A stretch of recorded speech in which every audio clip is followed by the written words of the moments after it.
The lawyer auditing the trust fund found it impossible. For 30 years, the family laundress had been secretly siphoning money, but the destination of the cash made no sense at all. The orphans she was supposedly stealing from were about to discover that the woman who washed their clothes had hidden a fortune, and she had spent every single cent of it to rewrite their future. Her name was Margaret O'Reilly. For 3 decades, she was the quiet, unseen force keeping a Manhattan dynasty's world spotless.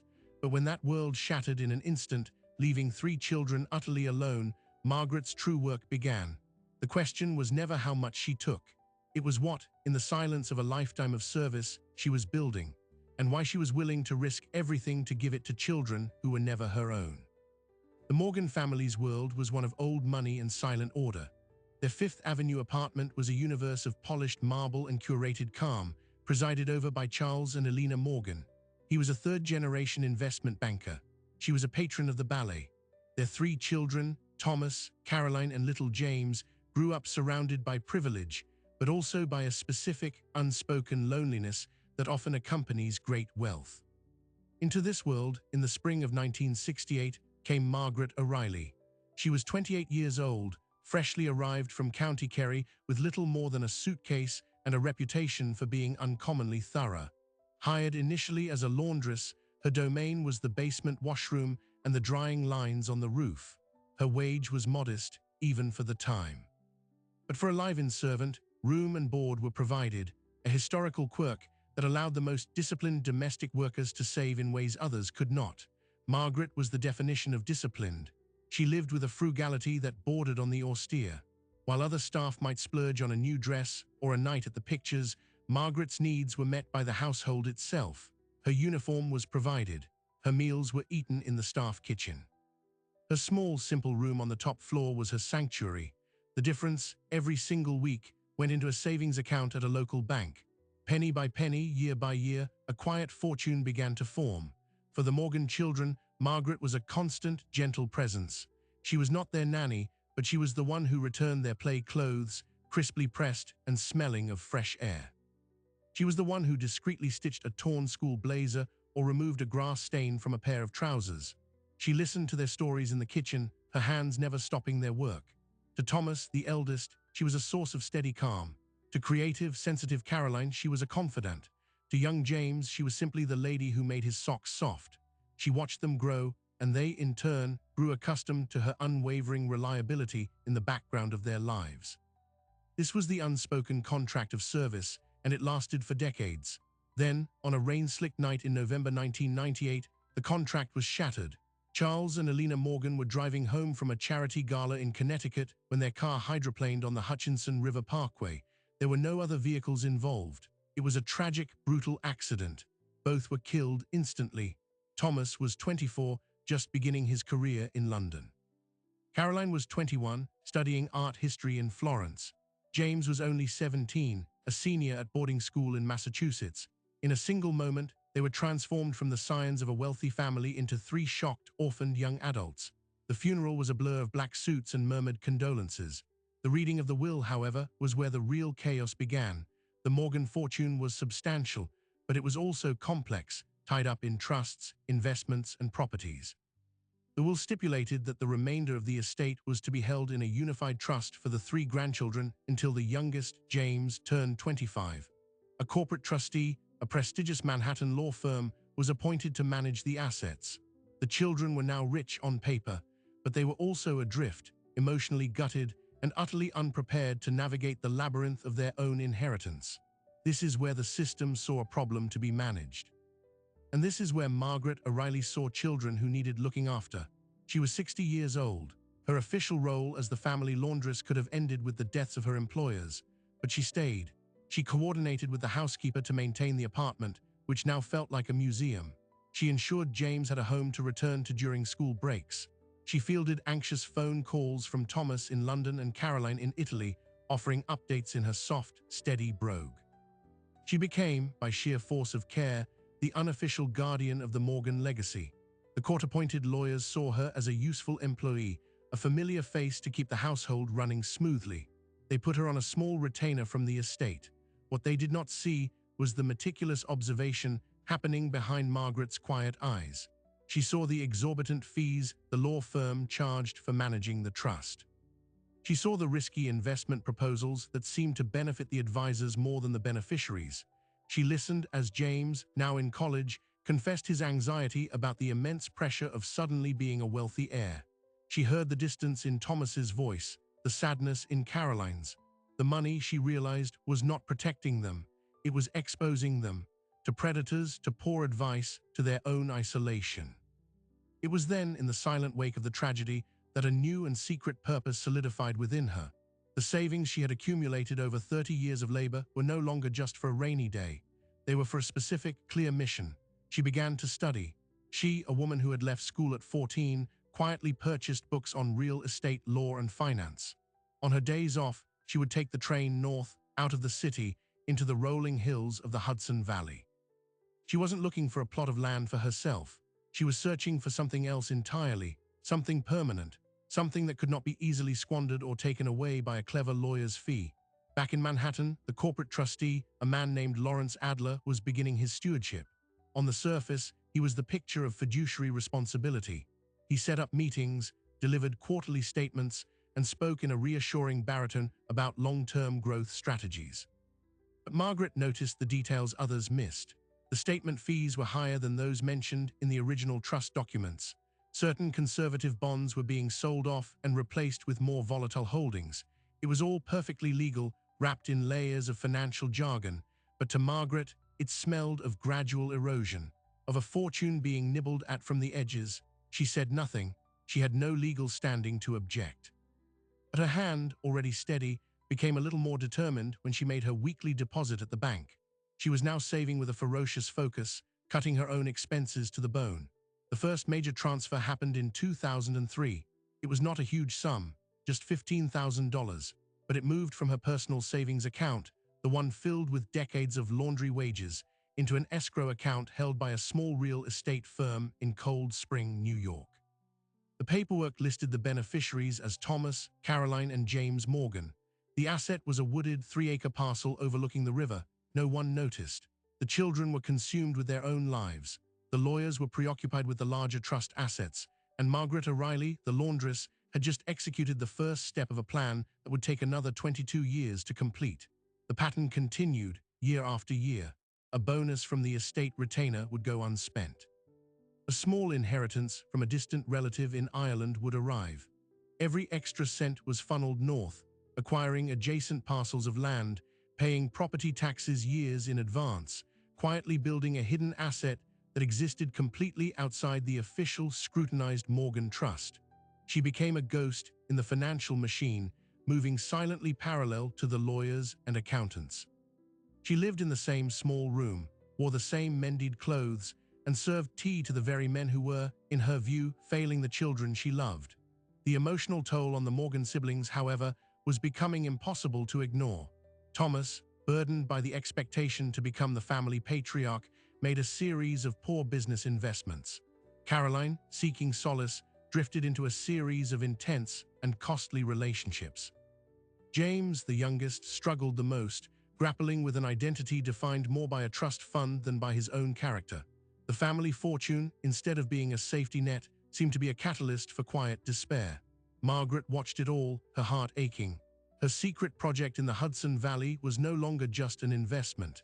It was becoming a lifeline, a tangible piece of peace she believed they would one day need. A place where they could regroup, remember who they were, and build something that wasn't shadowed by their parents' tragic end.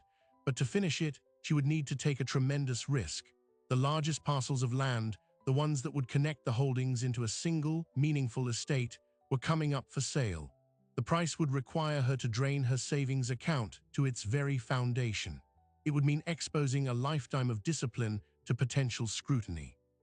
And it would have to be done just as Lawrence Adler, the trustee, was initiating a comprehensive audit of all the Morgan Trust's tangential expenses, including the household accounts managed by Margaret herself.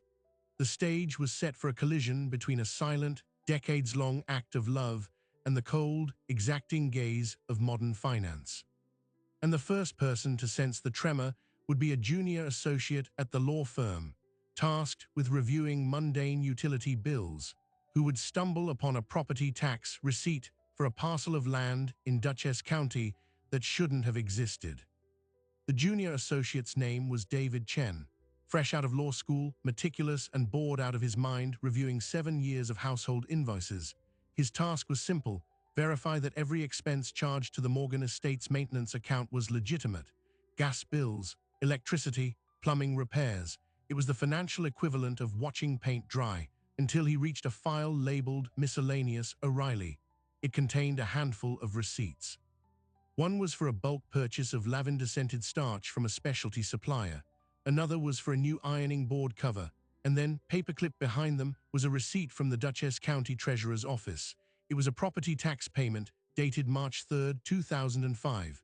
Amount, $1,284.16. Parcel ID, 94473. Payer, Margaret O'Reilly. For a moment, David assumed it was a personal receipt filed in error, but the payer line held his gaze. Why would a live-in laundress be paying property taxes? He pulled up the county's public records portal on his computer. He entered the parcel number. The screen loaded. The listed owner was not Margaret O'Reilly. The owners were Thomas J. Morgan, Caroline E. Morgan, and James A. Morgan. He leaned back in his chair, a cold prickle of confusion on his neck. He cross-referenced the estate's asset ledger. This parcel was not listed, not in the trust inventory, not in any of the supplemental schedules. This was a piece of land owned by the beneficiaries that the trustee knew absolutely nothing about. His first thought was fraud, a sophisticated one, an employee using estate funds to buy land, titling it to the beneficiaries to avoid immediate detection, perhaps planning to later forge documents to transfer it to herself. It was the logical, cynical conclusion. He took his findings directly to Lawrence Adler. Adler listened, his expression morphing from mild irritation to focused intensity. He dismissed David's fraud theory initially. The payer was O'Reilly, but the title was cleanly in the Morgan names. It made no sense as a theft. Pull every single record associated with her, Adler instructed, his voice low.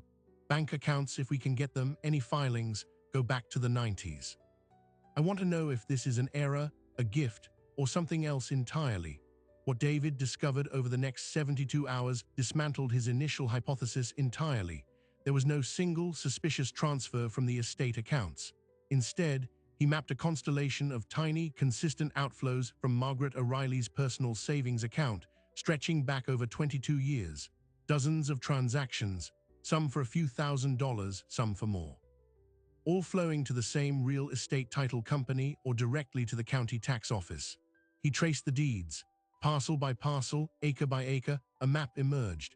Starting with that first 3-acre plot in 2003, followed by another 5 acres in 2007, then a crucial 10-acre swath in 2011. The final and largest purchase, a 20-acre parcel with river frontage, had been completed just 6 months prior. The total footprint was 38 acres of pristine Hudson Valley woodland. The total expenditure from Margaret's account was $478,633. Every deed, every tax bill was impeccably filed. The titles were held jointly by the 3 Morgan siblings with rights of survivorship. There were no liens, no mortgages. The land was free and clear. It was a monumental act of financial engineering, and it was completely invisible. Adler was floored. This wasn't theft. This was, he didn't have a word for it. A paralegal calculated the current market value. The consolidated land, with its river views and development potential, was now worth at least $1.2 million. A laundress on a salary that never exceeded $45,000 a year had amassed and gifted a fortune. The question screaming in the silent, expensive office was, why, and where did the money really come from? Adler's fiduciary duty snapped into place. He had to inform the beneficiaries, and he had to protect the estate from any potential liability. What if this was somehow tied to misappropriated funds, however indirectly? What if there were tax implications they hadn't considered? He scheduled a conference call with Thomas, Caroline, and James. The siblings, now adults in their 40s, were scattered across the globe. Thomas was in Singapore, navigating a divorce. Caroline was in Santa Fe, preparing for a gallery show. James was in San Francisco, working in tech. Their shared inheritance was a topic they mostly avoided, a source of quiet tension. When Adler explained the discovery, their reactions were a study in shock and divergent paths. Thomas, the pragmatist, was immediately suspicious. She paid the taxes with her own money. That's impossible. She must have been skimming from the household accounts for years. This is a cover-up. Caroline, the artist, felt a visceral pang of guilt. You're investigating her? Larry, she's 80 years old. She pressed my wedding dress. She sent me soup when I had the flu. This feels grotesque. James, the quiet observer, was simply confused. I don't understand. What land? Why would she do that for us? Adler laid out the facts coldly. The money trail led to her personal account. The estate's books, while showing high fees, showed no evidence of the direct theft Thomas feared. The land existed. It was theirs. The why was a mystery. We need to speak with her, Adler said. With all of you present, we need to understand the provenance of every dollar before we can accept this asset into the trust structure. There are legal and tax protocols. A meeting was arranged for the following week at the law firm's offices. It would be the first time all three siblings had been in the same room with Margaret in over a decade. The atmosphere was thick with a dissonance none of them could articulate. They were about to interrogate the one person who represented stability in their shattered childhood over an act of staggering generosity. Margaret arrived alone. She wore a simple, clean coat over her familiar dress. Her hair was neatly pinned. She carried a small, worn handbag. She was shown into a conference room with a view of the city she had served for half a century. Across the table sat the three children she had helped raise, now strangers in suits and designer clothes. Beside them sat Lawrence Adler, a wall of legal pad and stern professionalism. David Chen was there, nervous, avoiding her gaze. Adler began, his tone carefully neutral. Margaret, thank you for coming. We've uncovered some property holdings in your name, or rather, in the names of Thomas, Caroline, and James. We're trying to understand the history. Margaret folded her hands on the table. She looked at each of the siblings, her eyes soft. It's not in my name, sir. It's in theirs. It always was. The tax payments, Adler pressed. We see they came from your personal savings account. Can you explain the source of those funds? Thomas leaned forward. Margaret, be straight with us. Did you take money from the house, from the accounts you managed? A flicker of pain crossed Margaret's face, not at the accusation, but at the voice that delivered it. The little boy she'd comforted after nightmares, now a man suspecting her of theft. No, Thomas, she said, her voice steady but quiet. Every penny came from my wages, from your parents, and then from the retainer the estate paid me, nothing more. Caroline reached out, touching Thomas's arm to quiet him. Margaret, why would you use all your savings for land for us? Margaret took a slow breath. She looked not at Adler, but at the three faces before her. Because it was the only thing I could give you that they couldn't take away. She paused, letting the words hang. After your parents died, I saw the fees, I saw the hungry looks. Money in a bank, it's a number, it can be argued over, it can be spent on foolishness, it can vanish. But land is there, you can walk on it, you can breathe its air. When everything else feels like it's spinning, land doesn't move. I wanted you to have a place that was just yours, not from your parents' will, not from a trust, from someone who, her voice wavered for the first time, from someone who loved you quietly. James spoke, his voice barely above a whisper. You spent your entire life's savings? Margaret nodded. What else was I going to do with it? I have everything I need. The house has been my home. You have been my family. For a moment, the sterile conference room air seemed to change. Caroline had tears in her eyes. James stared at the table, overwhelmed. But Thomas, hardened by his own recent betrayals, couldn't make the emotional leap. The numbers were too big, the gesture too vast. It defied the logic of his world. That's over $400,000, Margaret. Your entire retirement. You're telling us you just gave it away. There has to be something else. A debt, an expectation. Margaret's calm finally broke, not into anger, but into a profound sadness. She looked at Thomas, as if seeing the ghost of the worried boy inside the cynical man. The only expectation, Thomas, she said, was that one day you might need a place to come home to, a real one. Adler cleared his throat, reasserting the framework of law over the rupture of emotion.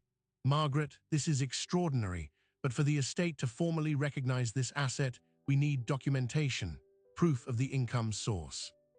We need to see your bank records, your tax returns, to verify that the funds were indeed personally sourced and not diverted. It was a reasonable request. It was also an unbearable invasion. To demand receipts for a lifetime of sacrifice, to audit love itself. Margaret simply nodded. I have my passbook. The records, they're in my room. The meeting adjourned, leaving a chasm in the room. The siblings filed out in silence. Adler assigned David Chen a new task: to accompany Margaret to the apartment, collect the financial documents, and begin a formal verification. It was a procedural step, But for David, who had only seen this story in spreadsheets and deed transfers, it became a pilgrimage. He followed Margaret into the service elevator, up to the top floor of the grand building. Her room was exactly as described, small, spotless, impersonal. The bed was neatly made, a single chair by the window. A small bookcase with a Bible and a few well-worn novels. There were no photographs. She went to the closet, pulled out a small metal lockbox and placed it on the bed. She opened it. Inside were not stacks of cash, but the artifacts of a financial life lived in increments. A savings account passbook from Emigrant Savings Bank, its pages filled with tiny handwritten deposits, $50, $75, $100 every week for decades. Balance grew slowly, stubbornly. There were bundles of receipts rubber-banded by year, paid utility bills for the apartment, receipts for household supplies, and then the records of her secret project, the cancelled checks to the title company, the stamped tax receipts. David flipped through the passbook. The narrative was undeniable. The first deposit was in 1970. The last, a final transfer of her remaining balance to cover the last property tax bill, was just 2 months ago.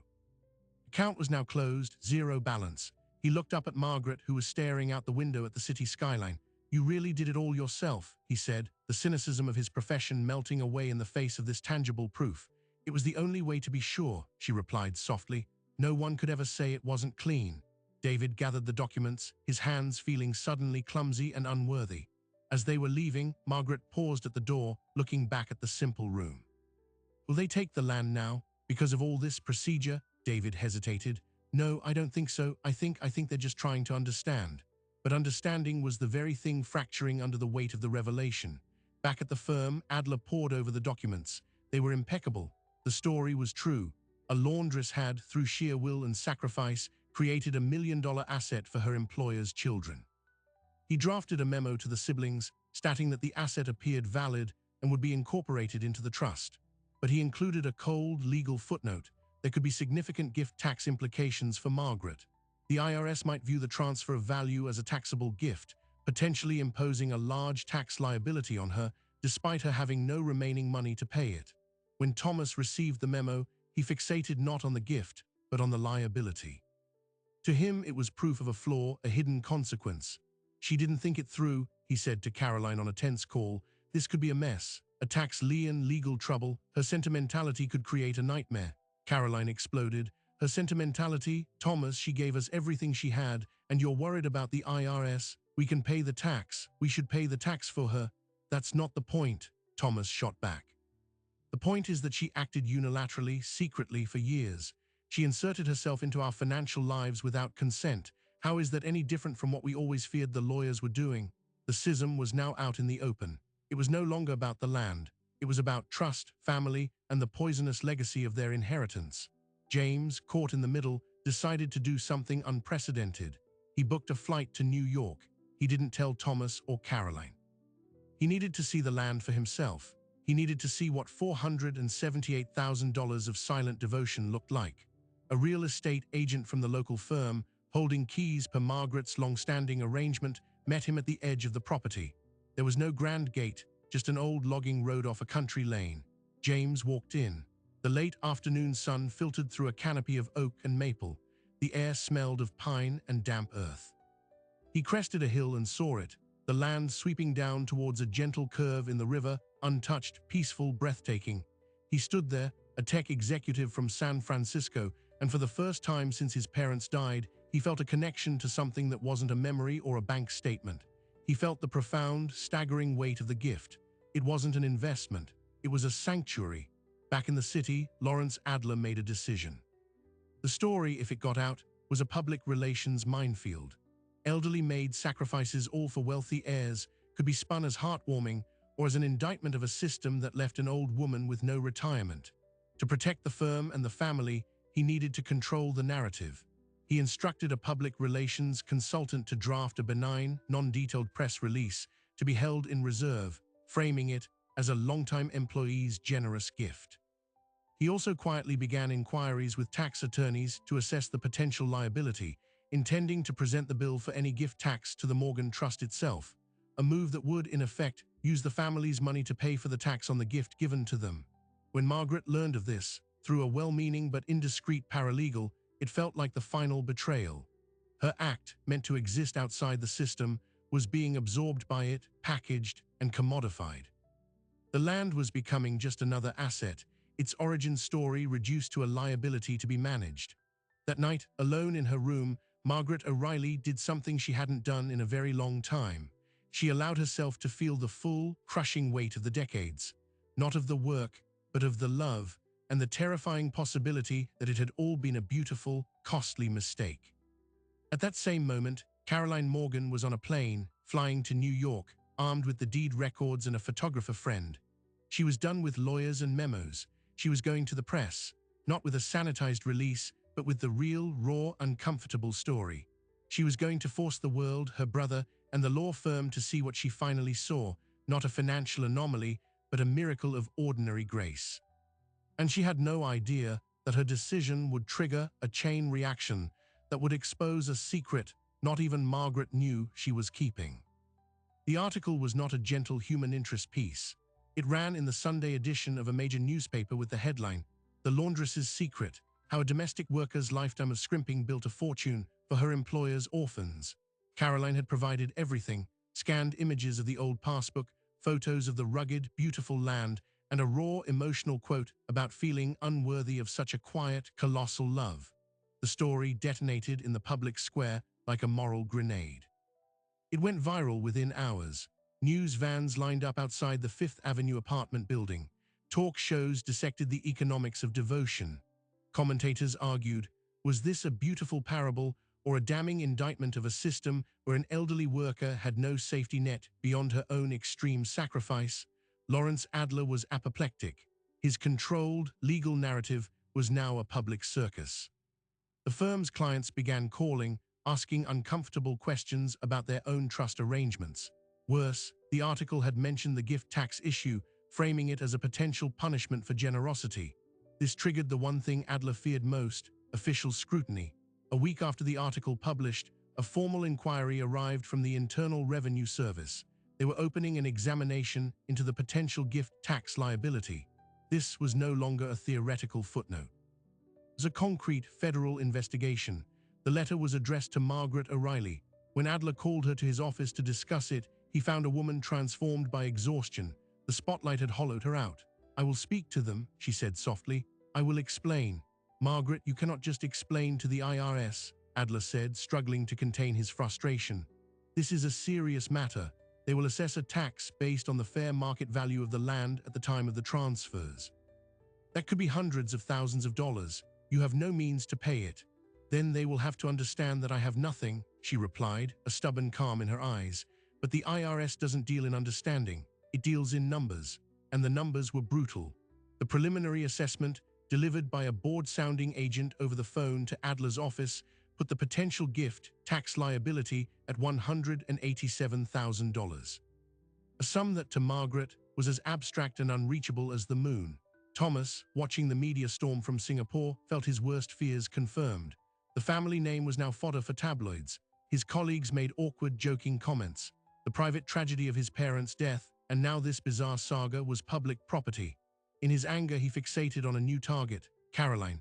He sent her a scorching email, accusing her of narcissism and of exploiting Margaret for public sympathy. "You've turned our private pain and her poor judgment into a spectacle. You think you're helping? You've painted a target on her back and ours."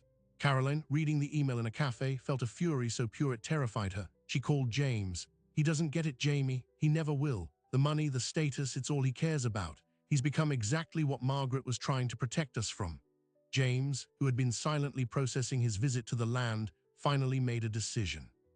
He called Thomas. "We need to meet, the three of us, on the land." Thomas refused. "That's sentimental nonsense, James. We have lawyers and the IRS to deal with." "If you don't come," James said, his voice uncharacteristically firm, "I will sign my share of the land over to Caroline and Margaret, and you can deal with your third of a story you're too ashamed to understand." It was the first time James had ever challenged his older brother. The threat, quiet and serious, worked. A tense truce was brokered.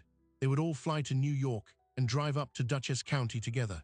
It would be the first time the three siblings had purposefully gathered in one place since their parents' funeral. As this familial storm gathered, a different kind of inquiry was happening in the background.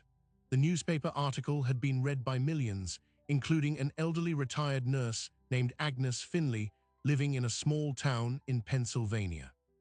She read about Margaret O'Reilly, the laundress from County Kerry, and a specific detail snagged in her memory: the year 1968, the year Margaret arrived in America.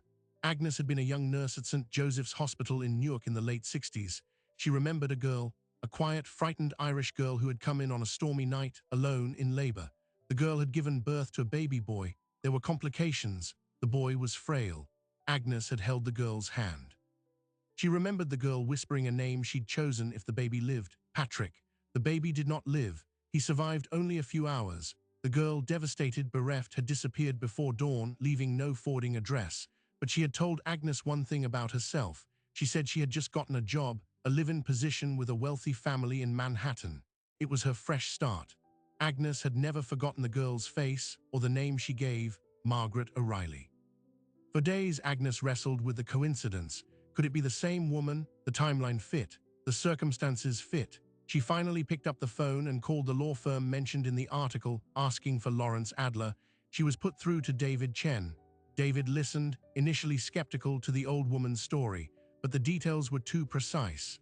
The year, the hospital, the specific tragedy. He did a discreet search of records.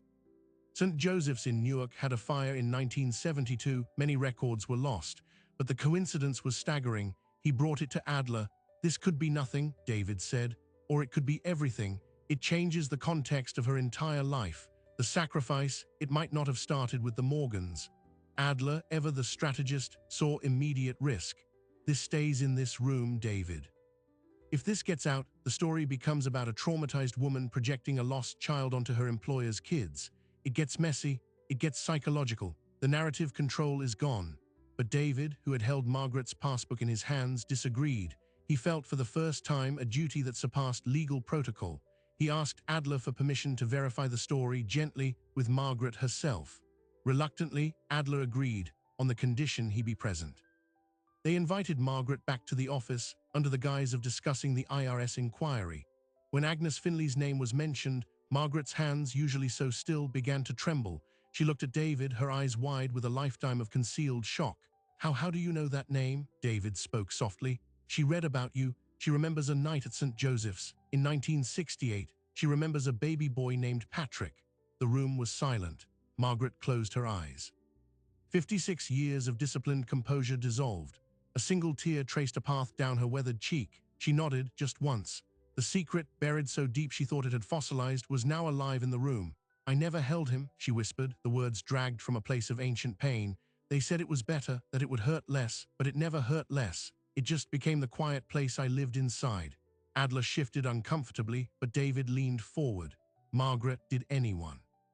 Did the Morgans ever know? She shook her head. I started with them 3 weeks later. The grief, I put it in the same room as the laundry, I poured it into the work. And then their children came along, Thomas with his serious little face, Caroline with her songs, James so small and trusting. She looked up, her gaze clear and heartbreaking. They didn't replace my Patrick, no child could, but they gave my heart somewhere to go. They gave the love a place to live. The land, it wasn't for them.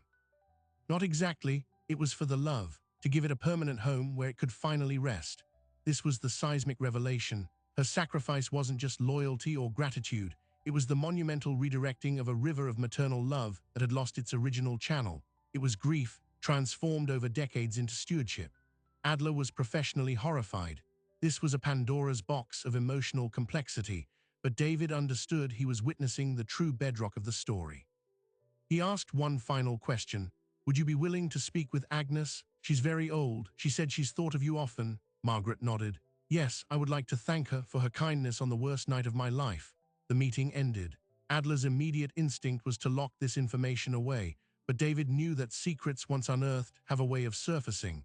He typed up his notes, a cold feeling in his stomach. This was no longer a case of gift tax. It was a story of profound human restitution, and it was about to collide with the three people at its center as they stood for the first time on the land their lost brother's memory had helped to buy. The siblings' journey upstate was shrouded in a thick silence. Thomas drove, his jaw tight.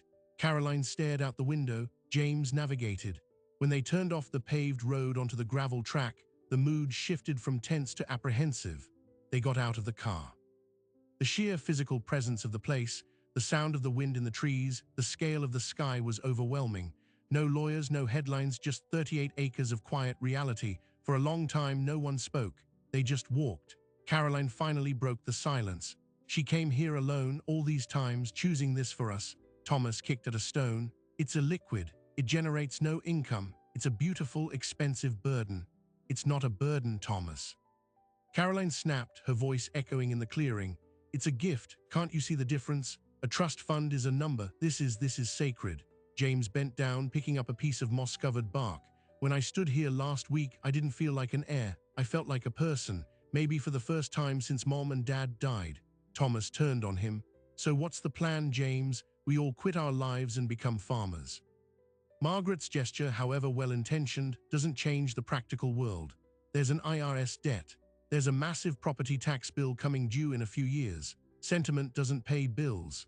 We pay it, Caroline shouted, her patience gone. We're multimillionaires, Thomas. We pay the stupid gift tax for her. We endow the property taxes forever. That's what you do when someone gives you everything. You honor it. The argument raged, their old dynamics playing out against the brutal beauty of the land.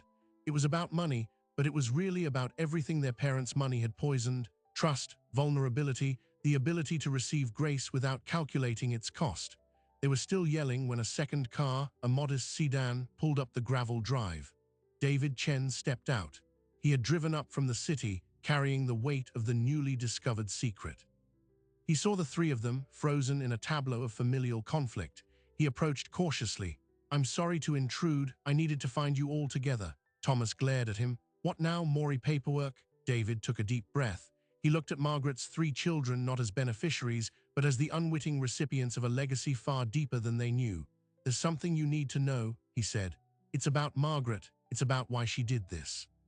And there, under the vast Hudson Valley sky, with the wind carrying his words, David Chen told them about the winter of 1968, about a lonely hospital room in Newark, about a baby boy named Patrick who never took a breath, and about a heartbroken young woman who arrived at their home 3 weeks later, and who, for the next 50 years, quietly poured all the love she had saved for a child of her own into the 3 children fate had placed in her path.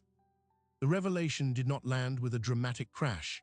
It settled over them like a fine, powerful dust, altering the landscape of their entire history.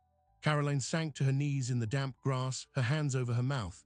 James turned away, his shoulders shaking.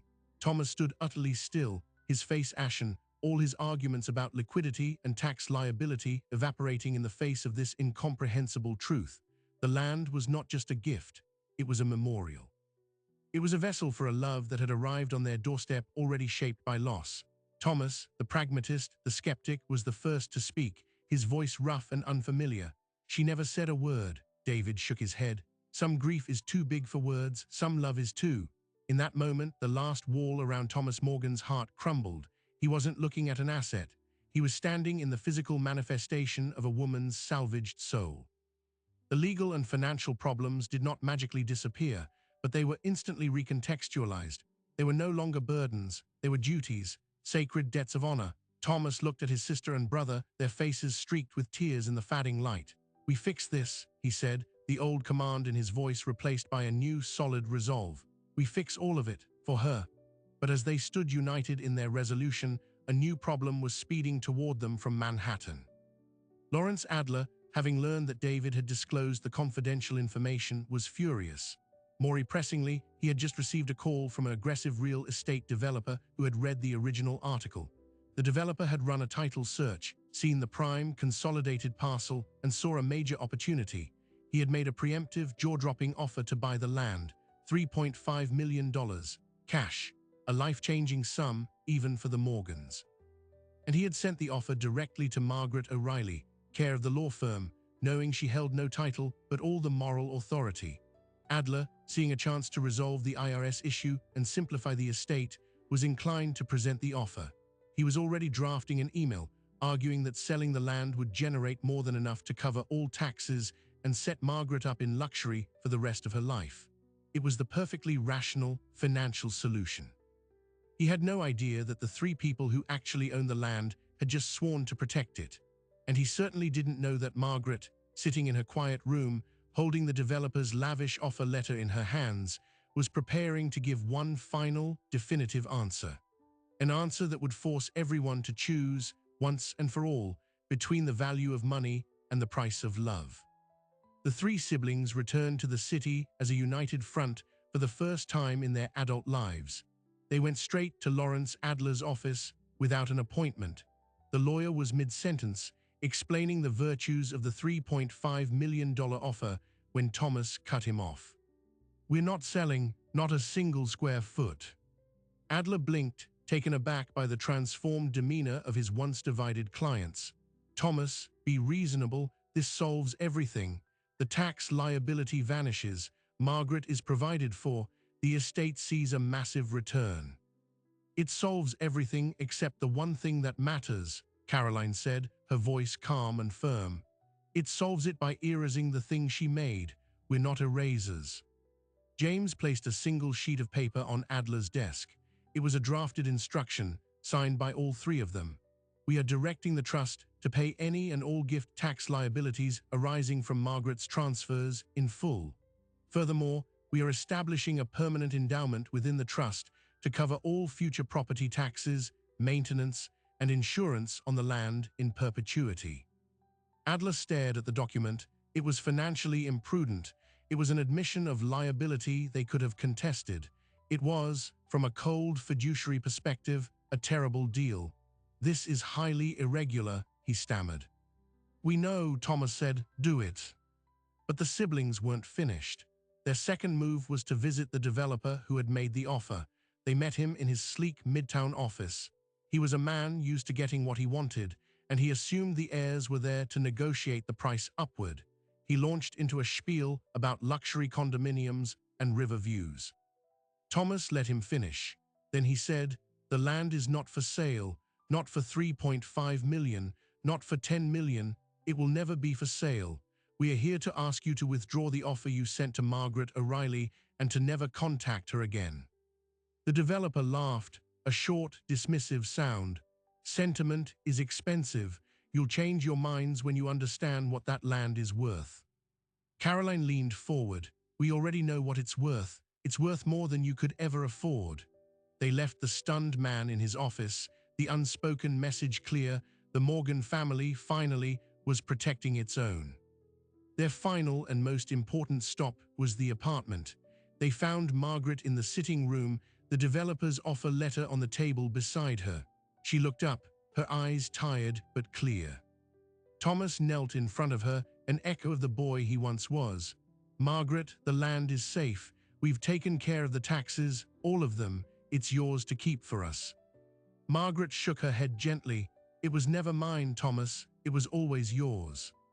"Then let us keep it," Caroline said, sitting beside her, taking her worn hand. "Let us be the family you made it for, but we need your help. We don't know what to do with it." For the first time in months, a genuine, gentle smile touched Margaret's lips. "You do anything with it, my dear. You just let it be. And maybe one day you go there, and you remember that you belong to each other and to something older than money." The siblings had one more gift.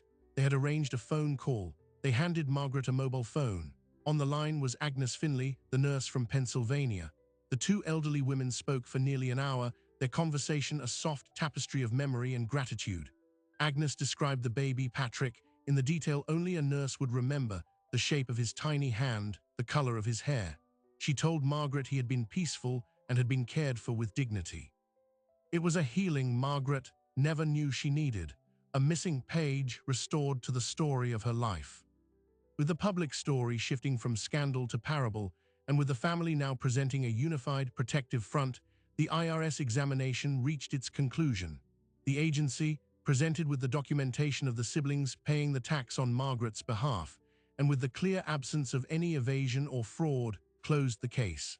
No penalties were assessed. The debt was settled by the Morgan Trust, as the siblings had instructed.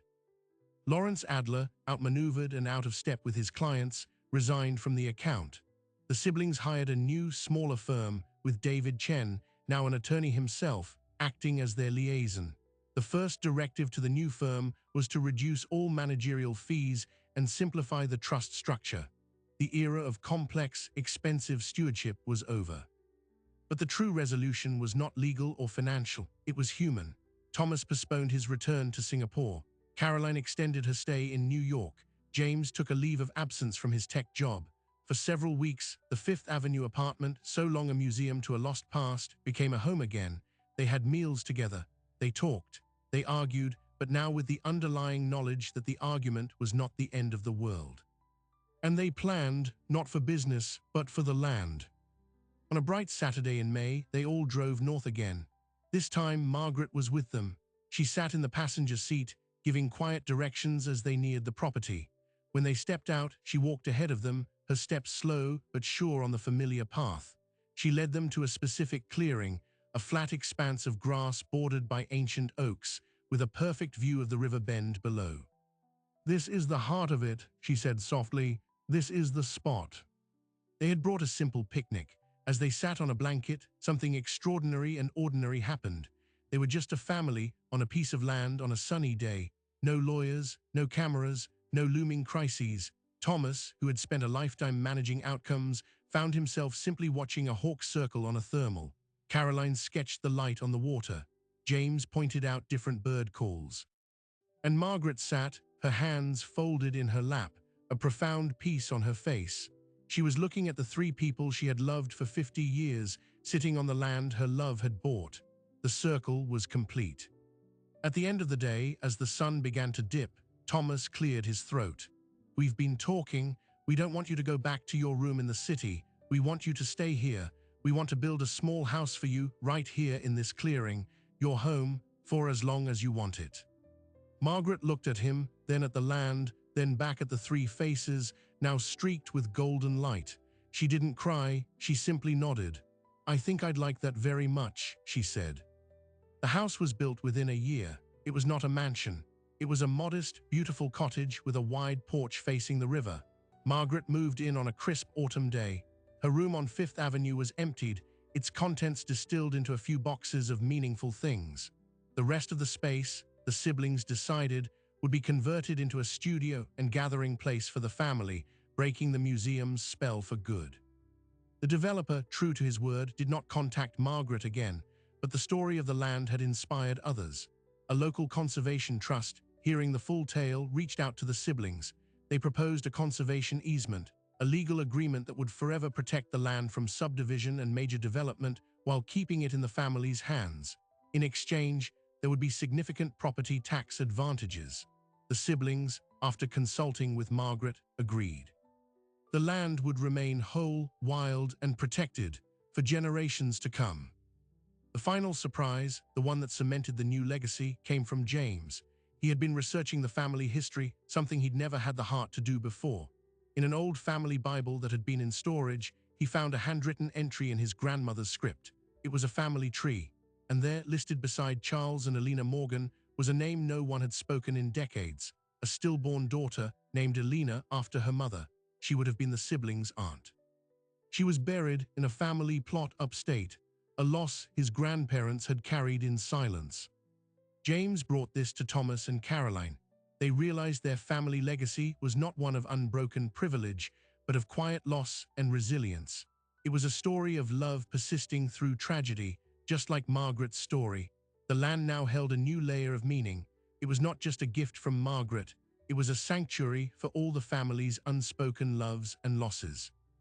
On the first anniversary of Margaret's move to the cottage, the siblings gathered there with their own families. Thomas had reconciled with his wife. Caroline had married her longtime partner. James had introduced a woman he was serious about. There were children running in the clearing, the next generation of Morgans. As dusk fell, Margaret sat on her porch, wrapped in a shawl. She watched the scene, the laughter, the chaos, the vibrant life unfolding on the quiet land. Caroline came and sat beside her, handing her a cup of tea. "It's everything you dreamed it would be, isn't it?" Caroline asked. Margaret looked out, her eyes reflecting the last of the light on the river. "It's more," she whispered. "It's so much more." She had started with nothing but a heart full of love and a void of grief. Over a lifetime, she had performed the alchemy of turning loss into loyalty and loyalty into a legacy of earth and stone. She had proven that the most powerful fortunes are not built in boardrooms, but in basements, with patience and a steadfast heart. The Morgan children, who had inherited everything and yet possessed nothing, finally inherited the one thing that mattered: a sense of belonging to a place and to each other, bought for them with a laundress's lifelong love. And as the stars emerged over the Hudson Valley, the light from the cottage windows shone like a beacon, a small, steady answer to the cold, distant glitter of the Manhattan skyline to the south. The story was over, but the life she had made for them was just beginning. Margaret O'Reilly's story forces us to ask an uncomfortable question. In a world that measures value in headlines, net worth, and visible achievement, what is the true worth of a quiet life? What is the real currency of a love that asks for nothing, gives everything, and signs its work not with a name, but with a deed placed silently in another's hands? For 50 years, her world was measured in stacked linens, in the scent of clean cotton, in the rhythm of an iron gliding over fabric. It was a life the world often dismisses as insignificant, a background character in someone else's grand narrative.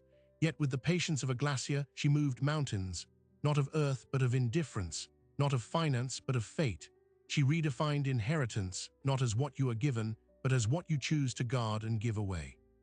We live in an age of broadcasted generosity, of public philanthropy, but Margaret's legacy whispers a different truth. The most transformative acts often happen in the shadows, without witness, without applause. They are built not from surplus, but from sacrifice, not from what is left over, but from what is set aside deliberately and with sacred intention. She understood a fundamental law of the human heart, that love, to be real, must cost the lover something. And she paid in full, over a lifetime, in the hardest currency of all: her own security, her own comfort, her own future. The Morgan siblings inherited millions, but they were spiritually bankrupt. They possessed everything and belonged to nothing. It took the woman who washed their socks to teach them what wealth actually looks like. It looks like a worn passbook. It sounds like a prayer whispered for a child that isn't yours. It feels like soil under your feet that you did not buy, but were given as a sacred trust. This is not just a story about a maid and a family. It is a mirror. Who are the quiet architects in your life? Who shows up day after uncelebrated day, building a foundation of care you might not even notice until you stumble? The parent, the friend, the teacher, the caregiver, the ones whose love is not a dramatic rescue, but a constant, steady presence. Margaret's story urges us to see them, to honor them. To understand that the person folding your laundry, or making your coffee, or checking in on you, might just be the richest person you will ever know. Her legacy is not the land. The land was merely the vessel. Her legacy is the repaired bond between three shattered people. It is the proof that no act of true love, no matter how small it seems in the moment, is ever wasted. It is stored somewhere in the fabric of the universe, accruing invisible interest, waiting for the right moment to mature. We often chase grandeur, believing our lives must be loud to matter. Margaret O'Reilly, the laundress from County Kerry, rewrote a family's destiny from a basement washroom. She reminds us that the most powerful forces in the world are not loud or fast. They are quiet, patient, and infinitely deep. They are the drip of water that wears away stone, the steady hand that smooths away the wrinkles, the love that, stitch by invisible stitch, mends what is broken. If this story has found a place in your heart, share it with someone who needs to remember that their quiet love is not in vain, that their faithfulness is seen, that the world is changed not only by those who make the noise, but by those who, like Margaret, have the courage to do the work and the grace to let the work speak for itself. Subscribe and join us next time as we continue to seek out the extraordinary stories hidden in plain sight. Until then, look around. The quietest person in the room might just be writing the most beautiful story of all.